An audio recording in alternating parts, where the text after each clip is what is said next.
Დაახლა დადგა დრო მივიღოთ ჩვენი სტუმარი, რომელიც რამდენიმე კვირა განცხადება არ გაუკეთებია და ცხადია, ამ ღამით დონალდ ტრამპის პოზიციის ამ ახალ ცვლილებაზე ჩვენ ძალიან მოუთმენლად ველით მის მოსაზრებას. ეს სტუმარია რეზა პახლავი საღამო მშვიდობისა. საღამო მშვიდობის. ბატონო რეზა პახლავი, დიდი მადლობა რომ მიიღეთ ჩვენი წვევა. თქვენ ხართ მახსოვს ირანის უკანასკნელი შახის უფროსი ვაჟი. შესაბამისად თქვენ ხართ მემკვიდრე პრინცი. და ალბათ ამიტომაც და თქვენი საქმიანობის გამოც უნდა ითქვას, რომ თქვენ ხართ ირანული ოპოზიციის ყველაზე ცნობილი ფიგურა ემიგრაციაში. მაშ ბატონო, თქვენ დღეს საღამო შვებას გრძნობთ, ეს იქნება ჩემი პირველი კითხვა. ამერიკის გადაწყვეტილებით უარი თქვას მასიურ დაბომბვაზე, რომელსაც ბოლო დღეებშიც კი აანონსებდნენ. და გუშინ საღამომდეც თქვენთვის ეს შვებაა თუ ეს არის თავის დანებება? უპირველეს ყოვლისა, უნდა ვთქვა, რომ ბოლო თვეების ამ გამოცდილებაში სიტყვებზე მეტად საქმეებს უნდა ვაფასებდეთ. ხშირად სიტყვები ზუსტად არ ემთხვეოდა ქმედებებს. ერთს ამბობდნენ, მეორეს აკეთებდნენ. და მხოლოდ შედეგით შემიძლია ვიმსჯელო. ის რაც მუდმივად რჩება ჩვენს ბრძოლაში, როგორც ირანელებისთვის, არის ამ რეჟიმისგან გათავისუფლება. ამ მომენტში ჩარევა მოხდა როგორც შედეგი. რაც მოხდა გასული წლის იანვარში, როდესაც 45,000-ზე მეტი ადამიანი მოკლეს, ამ რეჟიმმა დახოცა უმწეო მოსახლეობა. ამიტომაც ეს ჩარევა იყო ელემენტი, რომელმაც სულ მცირე ოდნავ მაინც გაათანაბრა მდგომარეობა ჩვენთვის. ანუ რეჟიმის თავდასხმის ძალები დიდწილად განადგურდა. ეს საკმარისია ახალი აჯანყებისთვის. თუ ჯერ კიდევ არსებობენ ელემენტები, რომლებიც ადგილზე რჩებიან და აგრძელებენ მოსახლეობაზე თავდასხმას. ჩვენთვის გამოწვევაა ის, რომ გქონდეს შესაძლებლობა ვიყოთ მოწმეები ირანელების მიერ თავისუფლებისთვის გადადგმული ბოლო ნაბიჯის. მაგრამ ვაღიარებთ, რომ ამ ჩარევამ ცოტათი დაგვეხმარა, მაგრამ შესაძლებელია თუ არა, რომ ეს გაგრძელდეს იქამდე, სანამ რეჟიმი ვეღარ შეძლებს ჩვენი მოსახლეობის ტერორიზებას. რეგიონალური და გეოპოლიტიკური საკითხების გარდა, რომლებიც ამ ეტაპზე განხილვის საგანია. მაშ მოდი ცოტა უფრო დეტალურად განვიხილოთ. მაგრამ თქვენთვის დონალდ ტრამპის მიერ წამოყენებული იდეა დაბომბილიყო სამოქალაქო ან ორმაგი დანიშნულების ინფრასტრუქტურა, როგორიცაა ელექტროსადგურები და ხიდები, გარკვეულწილად მისაღები იყო და იმ ტერმინებით რაც მან გამოიყენა, ანუ ფაქტობრივად და სრულად ირანული ცივილიზაციის განადგურება. დიახ, კიდევ ერთხელ, მინდა ძალიან მკაფიოდ გამოვხატო ჩემი პოზიცია ამ საკითხზე. თქვენ არ გსურთ კომენტარი გააკეთოთ ამ განცხადებებზე? არა, მე ვამბობ, რომ რეჟიმის ინფრასტრუქტურებზე და რეჟიმის რეპრესიული ელემენტებზე მიზანში ამოღება, ჩემი აზრით, სანდოქმედებები და სამიზნეებია. სწორი სამიზნეები. მაგრამ უცებ ჩნდება კითხვა, სად უნდა გავავლოთ ეს ხაზი? რა არის მისაღები ნაციონალიზმის თვალსაზრისით? არც ერთ ირანელ პატრიოტს არ მოუნდება თავისი ქვეყნის ინფრასტრუქტურის განადგურება. მართლა აუცილებელია? რადგან სინამდვილეში რას უპირისპირდებით? მოდით გავიგოთ პრობლემის არსი. ჩვენ უპირისპირდებით სასტიკ რეჟიმს. მიზნემეში არის ტერორიზმი, შანტაჟი, მძევლების აყვანა, უდანაშაულოთა ჟლეტა და ისინი სიცოცხლის ნაცვლად მოწამეობას ზეიმობენ. ჩვენ როგორც ირანელები, იმავე ჰუმანურობის, ღირსების, თავისუფლებისა და ადამიანის უფლებების ღირებულებებით სრულიად საპირისპირო მხარეს ვდგავართ ამ რეჟიმისგან. ამიტომ, როდესაც ვფიქრობთ იმაზე, რომ ამერიკის პრეზიდენტის სიტყვების მიხედვით რეჟიმის ცვლილება ცლება მოჟიმის ცვლილება მოხდა. რეჟიმის ცვლილება ნიშნავს, რომ იგივე ადამიანები შესაძლოა დასუსტებულები, მაგრამ ისევ ისინი არიან პარლამენტისა და სასამართლო ხელისუფლების სათავეში. ეხლა კამენეის ვაჟი ცვლის მას. ჩვენთვის სინამდვილეში ეს რეჟიმის ცვლილება არ არის. და მეორე მხრივ ვიტყოდი, რომ ირანელებისთვის არც ერთი გადაწყვეტილება, რომელიც ამ რეჟიმის შენარჩუნებას გულისხმობს, არ იქნება მისაღები, სანდო ან ლეგიტიმური. ჩვენთვის აუცილებელია საბოლოო წერტილის დასმა. და რატომ ვამბობთ ამას? იმიტომ რომ ამ რეჟიმისგან განსხვავებით, თავისუფალი ირანი შეიძლება იყოს ის, ვინც მსოფლიოს შესთავაზებს არა მხოლოდ ჩვენთვის, არამედ სტაბილურობის, შვიდობისა და მეზობლებთან ურთიერთობის ელემენტს. ამ რეჟიმის ავანტიურების ნაცვლად, მისი პროქსების მეშვეობით, ჰეზბოლა ლიბანში, ჰამასი რეგიონში, საბოლოოდ ეს ყველაფერი ამ რეჟიმის ბუნებას უკავშირდება. შეგვიძლია ვენდოთ ამ რეჟიმს. ეს არის მთავარი კითხვა. შეძლებს დიპლომატია პრობლემის გადაწყვეტას. 47 წლის განმავლობაში ამ რეჟიმის ქცევის შეფასების შემდეგ უცებ ის სრულიად ცვლის ფერს. მე ამას რეალობად არ ვხედავ, მაგრამ ვნახოთ რა მოხდება. კარგი, გავიგეთ, რომ თქვენ ნაკლებად გჯერათ, რომ ეს მოლაპარაკებები რეჟიმის ცვლილებამდე მიიყვანს და გავიგეთ, რომ თქვენ გეპარებათ ეჭვი, დიდი კითხვები გაქვთ იმის შესახებ, რაც დონალდ ტრამპმა წარმოიდგინა, ანუ სამოქალაქო ინფრასტრუქტურებზე თავდასხმები. სწორედ ამ რეჟიმზე საუბრისას ხომ არ დაუშვით შეფასების შეცდომა? მინდა გავიგო, რატომ დაიცავით ასე ღიად შეიარაღებული ჩარევა? თუ გავითვალისწინეთ, რომ ასეთი ქმედება მოქმედი რეჟიმის საყრდენების შესუსტებით საბოლოოდ გამოიწვევდა ამჟამად ხელისუფლებაში მყოფი მთავრობის დაცემას. თითქმის 6 კვირის დაბომბვის შემდეგ რეალობა ხომ არ გაძალებთ, აღიაროთ, რომ შეფასებაში შეცდომა იყო დაშვებული? არა, პირველ რიგში ვიტყოდი, რომ ჩვენ არასდროს გსურდა სამხედრო ჩარევა ჩვენს ქვეყანაში. მაგრამ არ უნდა დაგვავიცდეს, რომ სწორედ ეს რეჟიმი იყო პასუხისგებელი იმაზე, რომ ჩვენი ქვეყანა მივიდა იმ მდგომარეობამდე, როცა ამ კონფლიქტში ისრაელისა და ამერიკისთვის თავდასხმები მოგვიწია გადაგვეტანა. მაგრამ თქვენ გსურდათ ესეთი ჩარევები? რადგან სწორედ ასეა გაიგეთ, ეს ირანული თვალსაზრისით. არ ვსაუბრობ ამერიკულ ან ისრაელის რეგიონულ პერსპექტივაზე, ვსაუბრობ ირანული თვალსაზრისით. თქვენ ტყვეობაში იმყოფებით. თქვენ მასობრივად ხოცავენ, კლავენ, ასულებენ ყოველდღე და ეს არის რეჟიმი, რომელმაც თქვენ ძევლებად გაქციათ. ჩვენ ნამდვილად გვჭირდება გათავისუფლება, მაგრამ შეგვიძლია კი გავათავისუფლოთ ხალხი, რომელიც ქუჩაში გამოვიდა და შემდეგ მასობრივად დახოცეს, თუ არ ექნება დახმარება გარედან. ეს ცოტათი მსგავსია სასურველთან. დესანტი, რომელმაც სრულიად შეცვალა ისტორიის მიმდინარეობა მეორე მსოფლიო ომის დროს. იყო ჩარევა, რომელმაც საბოლოოდ საფრანგეთის გათავისუფლებას შეუწყო ხელი. მაგრამ ნუ თუ რეალობა სწორედ ამას არ ეწინააღმდეგება? რადგან რეჟიმი სერიოზულად დაზიანდა, დასუსტა. რეჟიმი სერიოზულად დასუსტა. არის ეს საკმარისი ბოლო აჯანყებისთვის? ალბათ ყოველთვის არა, მაგრამ ახლა ბევრად უფრო ახლოს ვართ. რეჟიმი არასდროს ყოფილა ასეთი სუსტი თავისი არსებობის განმავლობაში. მეორე მხრივ, ისინი ყოველთვის ცდილობდნენ დროის მოგებას, ყველაფრის გადადებას, გადარჩენას. ისრაელის ან ამერიკის ადმინისტრაცია რომ კვლავ გააძლიერონ თავიანთი ტიპური ძალა. თქვენ ფიქრობთ, რომ ხეს ეს რეჟიმი ამჟამად უფრო მეტად არის დამხობის საფრთხის წინაშე? მაშინ როცა ასევე შეიძლება წარმოიდგინოს, რომ მას დღეს უფრო მეტი ბერკეტი აქვს ვიდრე ომის დაწყებამდე. ძირითადად იმიტომ, რომ მას სტრატეგიული ჰორმუზის სრუტის დაბლოკვის ძალა აქვს. მაგრამ კიდევ ერთხელ, თუ შენ შეამჩნევ იმ კურსის ცვლილებას, რაც ბოლო თვეებში ვიგრძენი, ამავე დროს განსაკუთრებით ევროპაში მთავრობები, რომლებიც აქამდე ამ ხაზს მისდევდნენ, სიტუაციის დასამშვიდებლად, ანუ ქცევის შეცვლის ძიების მიზნით, არ მიიღეს გადამწყვეტი პოზიცია რევოლუციური გვარდიის ტერორისტულ ორგანიზაციათა სიაში შეყვანაზე. რა მოხდა? იქნებ იმიტომ, რომ მას მძევლები ჰყავდა, ან მის გამო, ამის გამო. როცა გერმანიის კანცლერი მაგალითად ამბობს, ეს რეჟიმი აღარ არის ლეგიტიმური ამ მასაკრის შემდეგ. ამან რეჟიმს საშუალება მისცა ეჩვენებინა, რომ ბოლოს და ბოლოს ჩვენ ჯერ კიდევ აქ ვართ, ჯერ კიდევ დგავართ ფეხზე მთელი ამ მასაკრის შემდეგ. საბოლოო ჯამში არსებობს მორალური ელემენტი, რომელიც საქმეში ერთვება. ვფიქრობ, ამის თქმა შეიძლება, რადგან დღეს ის, რაც გვაშორებს საქმის დასრულებას, არის გაგრძელება მანამ, სანამ ეს რეჟიმი საბოლოოდ არ დაეცემა. მეტი თავდასხმა რეპრესიული აპარატის იმ ელემენტებზე, რომლებიც მოსახლეობას უმიზნებენ. ამ მომენტში ნახავთ, რომ ირანელები იპოვიან სწორ დროს მოქმედებისთვის. ჩვენი დრო მალე დადგება. რაც არ იმუშავა ბოდიში, რომ შეგაწყვეტინეთ, შეიძლება იმუშაოს კიდევ 6 კვირის განმავლობაში? დიახ, ეს კიდევ ერთხელ დამოკიდებულია იმაზე, იქნება თუ არა დაფარვა. რადგან მოდით წარმოვიდგინოთ ერთი სცენარი. ამ ქვეყნებმა თქვეს, მოდი ჩვენ სამუშაოს ერთ ნაწილს გავაკეთებთ, დანარჩენი ირანელებმა უნდა გააკეთონ. და ყველა სვამს ამ კითხვას. ყველა ჟურნალისტია, პარლამენტარია, როდის აჯანყდება ირანის ხალხი? არ ვამბობ, რომ აუცილებლად აჯანყდება, მაგრამ სწორ დროს. სხვათა შორის უკვე სცადეს, მაგრამ რა შედეგები მოჰყვა ამ აჯანყებას? სრული მასაკრი. ამ მომენტში რა ფაქტორია, რომელიც ადამიანთა სიცოცხლის ნაკლებ დანაკარგს უზრუნველყოფს? ბოლოს და ბოლოს ეს მასაკრის საკითხია.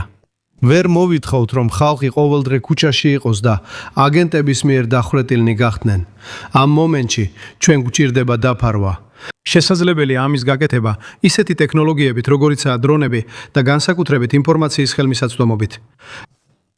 რადგან 8 იანვრიდან 9 იანვრიდან თქვენ არ გაქვთ არანაირი წვდომა ინფორმაციაზე. ქსელი გაითიშა, არ ვიცით რა ხდება ირანში. მე კი პირიქით ვიცი, რადგან ყოველდღიურად უკავშირდები ჩვენს აქტივისტებს ადგილზე. პოლიტპატიმრები, სამოქალაქო საზოგადოება, იურისტები, ინტელექტუალები, ეთნიკური ჯგუფების წევრები და ქვეყანა მზად არის ბოლო ბრძოლისთვის. მაგრამ სწორ დროს, ასეა, დილამშვიდობისა. აბსოლუტურად. მოусმინე ძალიან ბევრი სისხლი დაიღვარა.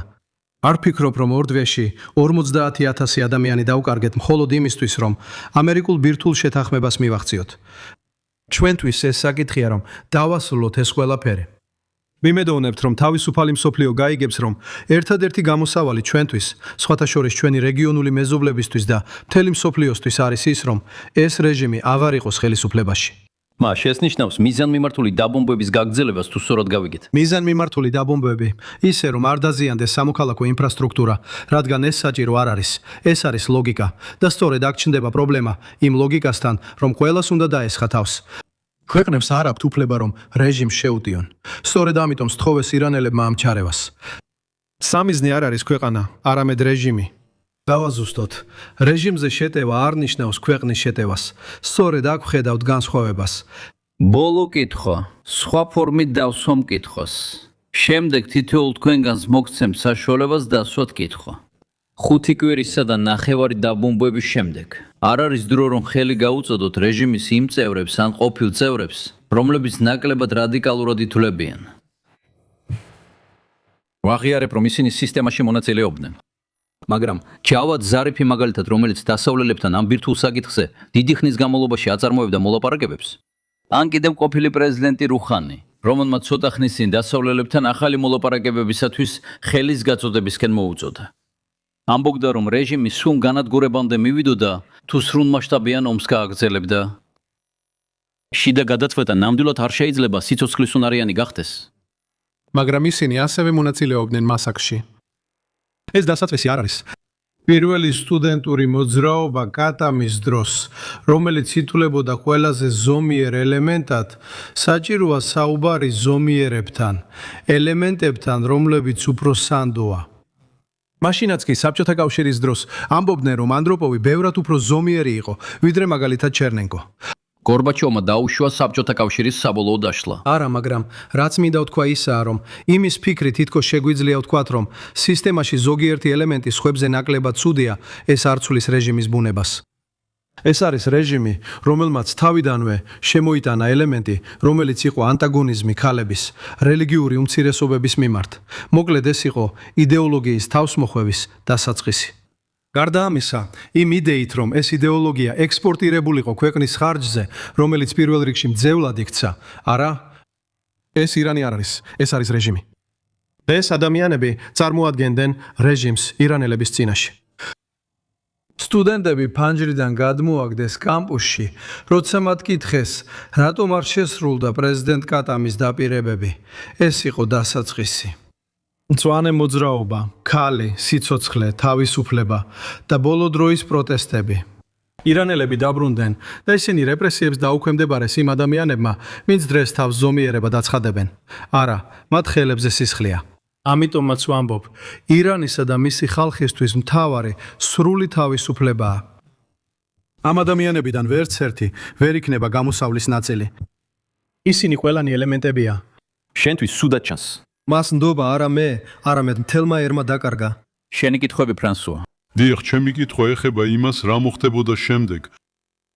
ანუ რეჟიმი შეესაბამება იმ პირობებს, რომლებიც ახლახან ახსენეთ.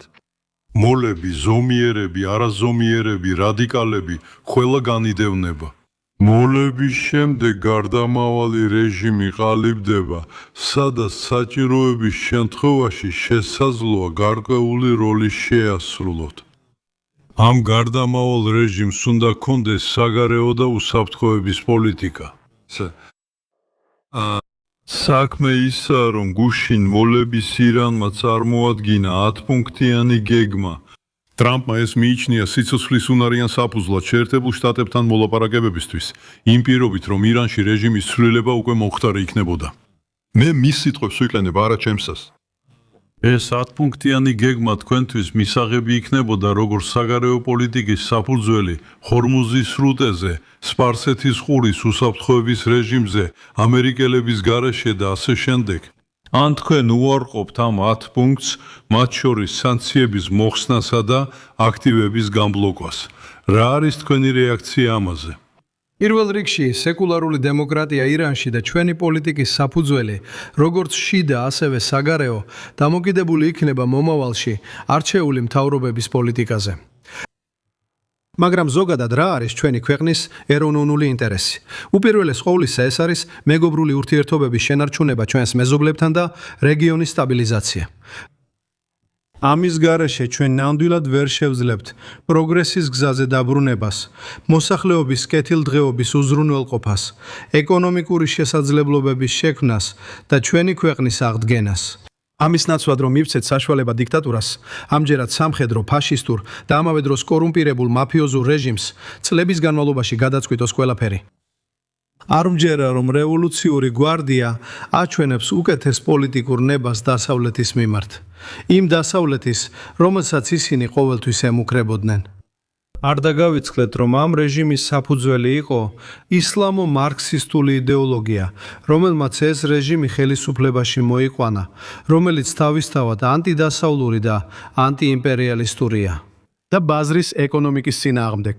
ეს ყოველთვის იყო უკიდურესად მაფიოზური სისტემა, რომელიც კვლავაც არსებობს, კიდევ ერთხელ შანტაჟის გზით. როდესაც გააქვს რეალური სიტყვის თავისუფლება და მთავრობა, რომელიც უპირველეს ყოვლისა ქვეყნის კეთილდღეობაზე ფიქრობს. იმის ნაცვლად, რომ ჩაება პროქსი ომებში, სურდეს ქვეყნის რუკიდან წაშლა, ან დაიწყოს ანტისუნიტური ბარიკადების აგება. რადგან ხომეინიმ პირველი რაც გააკეთა, იყო საუდის ოჯახის ლეგიტიმური როლის კითხვის ნიშნის ქვეშ დაყენება მუსლიმთა წმინდა ადგილებზე. ყველაფერი ასე დაიწყო.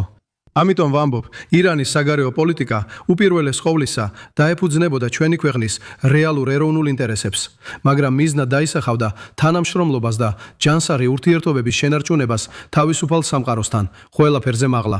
და არავითარი ოქროს სრუტის პრივატიზაცია. მაგალითად, აიღეთ ესპანეთისა და მაროკოს მაგალითი. გიბრალტარი მაგალითად. ეს არის ზონა, სადაც დაიწყებენ საკრუიზო გემებიდან ტარიფების ამოღებას, რომლებიც იქიდან გამოდიან. ეს იგივე ლოგიკაა. როდიდან მოყოლებული ლა-მანშის არხი. ხვალიდან ბრიტანელები და ფრანგები დაიწყებენ ტარიფების დაწესებას გემებზე, რომლებიც არხს კვეთენ, ბარხს კვეთენ. ბოლოს და ბოლოს სად მივდივართ? ეს აბსურდული არგუმენტია. სინამდვილეში ეს უბრალოდ შანტაჟია. თქვენო უმაღლესობაო, გილოცავთ და მადლობას გიხდით თქვენი ღირსებისთვის ამ გარემოებებში. საკითხი ასეთია, ვინ არიან თქვენი საუკეთესო მოკავშირეები საერთაშორისო საზოგადოებაში და როგორია თქვენი ურთიერთობები ბოლო დღეებში? განსაკუთრებით ტრამპის ადმინისტრაციასთან. იცით, მოკავშირეები შეიძლება ყველგან იპოვოთ. ჩვენ შეგვიძლია ისინი ვიპოვოთ კარაკაში, შეგვიძლია ვიპოვოთ კიევში, შეგვიძლია ვიპოვოთ იერუსალიმში, შეგვიძლია ვიპოვოთ რიადში, შეგვიძლია ვიპოვოთ მთელ მსოფლიოში. რატო ვამბობ ამას? იმიტომ რომ სინამდვილეში, როდესაც აკვირდებით ამ რეჟიმის როლს მის დესტაბილიზაციურ, ანტაგონისტურ და ტერორისტულ მოქმედებებში, რომელიც ბევრად სცდება ჩვენს რეგიონს და აღწევს დასავლეთ ნახევარსფერომდეც კი, აქ უკვე ერთსა და იმავე საუბარში ვიმყოფებით. რას ახდენს გავლენას? დღეს ახდენს გავლენას. უკრაინაზე ჩვენ, როგორც ირანელები და უკრაინელები, ერთნაირი მტრები გვყავს. ამიტომ შესაბამისად, ჩვენ საერთო ინტერესები გვაქვს. და ტრამპის ადმინისტრაცია. ადმინისტრაცია, იცით, მე ბოლოს და ბოლოს 7 ამერიკელ პრეზიდენტს გადავუჩი. პირველი პრეზიდენტი, რომელსაც შევხვდი 12-13 წლის ვიყავი, ეს იყო პრეზიდენტი ნიქსონი. ასე რომ ნიქსონსა და პრეზიდენტ ტრამპს შორის ბევრი მინახავს. მიდიან, მაგრამ არის რაღაც, რაც რჩება. საუბრობდით ირანულ ცივილიზაციაზე, რომელმაც 1000 წლეულებს გაუძლო. ეს არ არის ადმინისტრაცია, რომელიც ჩვენს მომავალს გადაწყვეტს, კარგად გაიგე ეს. ამიტომ მე არ ვარ დამოკიდებული უშუალო გარემოებებზე. ტრამპის საუკეთესო არ არის. არა, მაგრამ ტრამპი აკეთებს ასეთ განცხადებებს, რადგან მას სჭირდება დააკმაყოფილოს. საბოლოოდ, მისი საკუთარი ერთგული ელექტორატი. ვიწყებთ იმ პრინციპიდან, რომ კარგი არის ნავთობის ფასი, არის არჩევნები მოკლევადიან პერსპექტივაში. ამაში ახალი არაფერია, მაგრამ რა არის საკითხი? ჩვენთვის თავარი საკითხი ევროპაა. იმიტომ რომ ამერიკა შეუძლია თქვას, მოდი დავტოვოთ რეგიონი, ჩვენ გვაქვს ჩვენი ნავთობი, აღარ გვჭირდება. მაგრამ თქვენ ისევ იმავე პრობლემებით აგრძელებთ. ამიტომ შესაბამისად, ეს იგივე რეჟიმის გაგრძელებაა. დასუსტებული, მაგრამ ამჯერად ეს არის დაჭრილი ცხოველი, რომელიც შურს იძიებს. ეს არის მთავარი შიში, რომელიც ახლა რეგიონში არსებობს. და ამიტომაც ვამბობ, ერთადერთი გზა პრობლემის გადასაჭრელად არის ის, საკითხავი ისაა, სად გაქვს ამის გაკეთების შანსი. ეს ყოველთვის არ ხდება. სიმართლე ისაა, რომ ეს არის ისტორიული შესაძლებლობა, რათა მსოფლიო მთლიანად შეიცვალოს. და ეს მიღწეული იქნება ჩვენი ქვეყნის გათავისუფლებით და ამ რეჟიმის დასრულებით. ეს არის დაჭრილი ცხოველი, რომელიც უნდა შეეწიროს. თქვენო უმაღლესობავ, როგორც ადრე ვთქვი, გარკვეულ მომენტში მიზანი იყო ირანში სეკულარული დემოკრატიის მიღწევა. და რამდენიმე კვირის წინ თქვენ თვითონ გქონდათ შესაძლებლობა გეთქვათ, როგორც ერთ-ერთ ყველაზე თვალსაჩინო ოპოზიციურ ფიგურას დღეს, რომ ეს იქნებოდა გარდამავალი დროებითი მანდატი. ზუსტად ასეა. თქვენი აზრით, ამ გარდამავალი პერიოდის კონკრეტულ გრაფიკში დაახლოებით რამდენ ხანს გასტანს ეს პროცესი? საუბრობთ 1-2 წელზე არჩევნების ორგანიზებისთვის საჭირო დროზე. თუ ეს შეიძლება ბევრად უფრო დიდ ხანს გაგრძელდეს, სანამ ირანისთვის შესაფერის ინსტიტუციურ ფორმულას იპოვიან. შეიძლება თქვენი ქვეყანაც ცდილობს იპოვოს საკუთარი ინსტიტუციური ფორმულა. რეალისტურად რო ვთქვათ, მტკიცედ მჯერა, რომ გარდამავალი პერიოდი დაახლოებით 2 წელი გაგრძელდება და მაქსიმუმ 3 წელი. ეს ასევე დამოკიდებულია იმ ფაქტორებზე, რომლებიც განსაზღვრავენ, რამდენად სწრაფად მიიღებს ხალხი გადაწყვეტილებებს ამ საკონსტიტუციო პროცესის განმავლობაში. სინამდვილეში გარდამავალი მთავრობა დროებით მართავს ქვეყნის საქმეებს.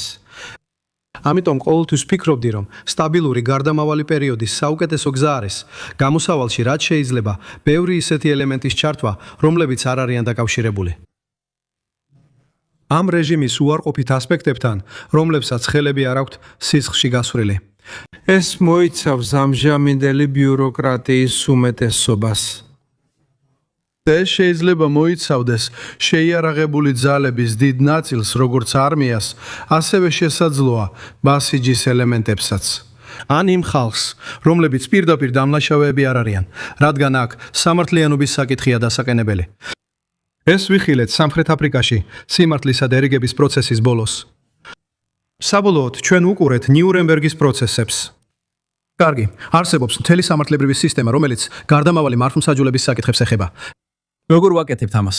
რას უშვრებით დიეტის დანარჩენ ნაწილს?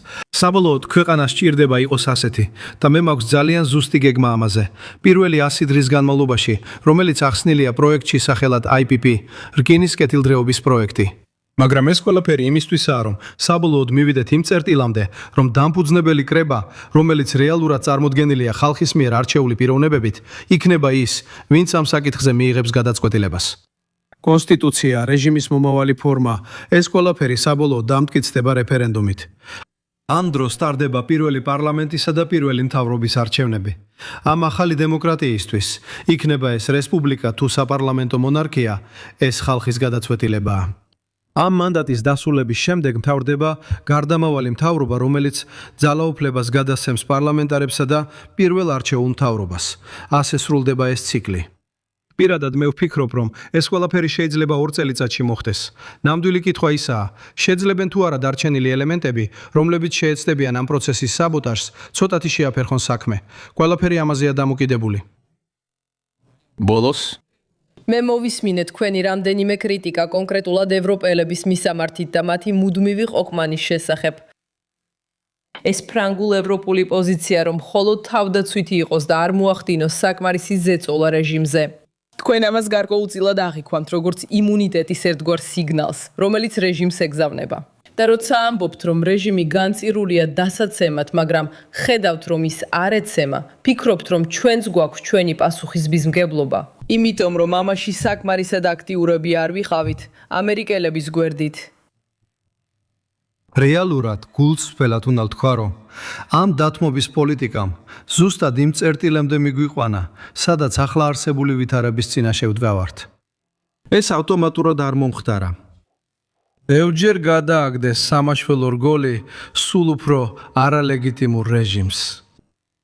შეხედეთ ქვეყნის ეკონომიკურ მდგომარეობას. მივიდა იმ წერტილამდე, რომ ირანელებმა თქვეს ეს თამაში ზომიერებსა და რადიკალებს შორის და რეფორმისტული მოძრაობა აღარ მუშაობს. ჩვენ აღარ გვჯერა ამის. უნდა გადავლახოთ ეს ეტაპი. სამაშველო რგოლი. საფრანგეთი ირანს სამაშველო რგოლებს ესვრის. ნებისმიერ შემთხვევაში. მახსოვს, როცა ყველაფერი დაიწყო. იცი, რამდენი ირანელი დისიდენტი მოკლეს საფრანგეთის მიწაზე. გახსოვს ანის ნაკაშის ამბავი, შაპურ ბახტიარის, ჩვენი ყოფილი პრემიერ-მინისტრის მკვლელობა. ან იყო ის თავდასხმა ქურთ ლიდერზე. იმ როგორ ერქვა კიდეც? მიკონოსი მგონი ასე ერქვა იმ ადგილს მაშინ. მოკლედ ბევრი სხვა მსგავსი შემთხვევაც იყო. ეს იმ დროს იყო, როცა ევროპული მთავრობები, რომლებსაც სურდათ ირანთან სავაჭრო ურთიერთობა, ამ ყველაფერს ივიწყებდნენ. მახსოვს ის დრო, როცა როლან დიუმა იყო, კენშერი იყო, ჯეკ სტრო იყო, რომლებიც ლონდონს, პარიზსა და ბონს შორის დადიოდნენ თეირანში, რომ გაეყიდათ არ ვიცი მეტრო თუ ერბასები, ამ ყველაფერი ეს. მაგრამ იმ აზრით, რომ რეჟიმმა უკვე დაიწყო ჩვენი საკუთარი ერის ტერორიზება. იმ დროს საუბრობდნენ ძევლების აყვანაზე, იმ დროს არ საუბრობდნენ სიკვდილით დასჯებზე, იმ დროს არ საუბრობდნენ რეჟიმის ამ დისკრიმინაციულ მხარეზე. დაგხუჭეს თვალი თქვენზე. მართლა დაგხუჭეს თვალი. კარგი, ყოველთვის არის დრო გამოსწორებისთვის და ახლა სწორედ გამოსწორების დროა. ამჟამებელი საფრანგეთის პრეზიდენტისთვის მიხარია, რომ ორი მძევალი გაათავისუფლეს, მაგრამ ჩვენ ჯერ კიდევ მილიონობით მძევალი გვყავს ირანში. და ვინ გვაძლევს გარანტიას, რომ კიდევ ერთხელ არ აიყვანენ მძევლებს? ვინ გვაძლევს გარანტიას, რომ ეს რეჟიმი არ ეცდება ამას? ეს ცოტათი კარვალიუსა და ჟუნკუს ისტორიაა. ისინი სურთ, რომ იერუსალიმში აღარ იყოს ნეთანიახუ და თეთრ სახლში აღარ იყოს ტრამპი. შესაძლოა მათ კიდევ ერთხელ იპოვონ აღდგენის შესაძლებლობა. სწორედ აქ არსებობს ნამდვილი საფრთხე, რადგან კიდევ ერთხელ რეჟიმის დენემა არის ნამდვილი პრობლემა. და სწორედ ამიტომ ვამბობ, რომ ამ რეჟიმის დანარჩენი ნაწილი არ იქნება განსხვავებული ამავე დენემესგან. ის ვერ შეძლებს ამ დენემესგან თავის დაღწევას.